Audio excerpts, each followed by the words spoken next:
बिस्मिल्लाहिर्रहमानिर्रहीम। अस्सलामुअलैकुम। आप जहाँ भी हों खैरियत से हों आबाद हो। आज मैं शेयर करूँगी आपके साथ मज़ेदार सा जूस जो कि मैं बनाऊँगी आज आलू बुखारे का जूस। सीज़न में आलू बुखारा आ गया और ये तासीरन ठंडा होता है। ये गर्मियों में अल्लाह ताला की एक बहुत बड़ी नेमत है। और अगर कभी आपका दिल ना करे कि आपने फल नहीं खाना तो आप इसका जूस बनाकर इस्तेमाल कर सकते हैं। तमाम आलू बुखारे को अच्छे से मैंने धो लिया था। उसके बाद मैं इसको काट लूँगी और इसके अंदर से जो गुठली है वो मैं निकालती जाऊँगी।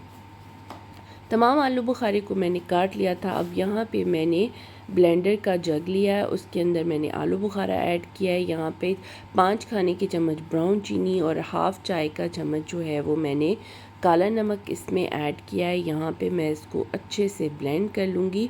इतना ब्लेंड करूँगी कि ये अच्छे से इसका पेस्ट बन जाए। यहाँ पे ये जी पेस्ट तैयार हो गया था तो मैंने इसके अंदर हस्बे ज़ायक़ा जितना आपको ठंडा चाहिए उतनी ही मैंने इसके अंदर बर्फ़ भी ऐड कर ली है। ये ठंडा ठंडा बहुत मज़े का लगता है और ये बहुत ज़्यादा रिफ़्रेशिंग होता है।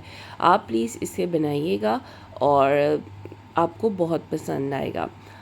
यहाँ पे जी मैं इसको छान लूँगी। जूस अच्छे से बन गया है। अब मैं इसको अच्छे से छान लूँगी और इसके अंदर जो छिलके हैं वो सिर्फ बाकी रह जाएंगे। बाकी सारा पल्प जो है वो अंदर चला जाएगा।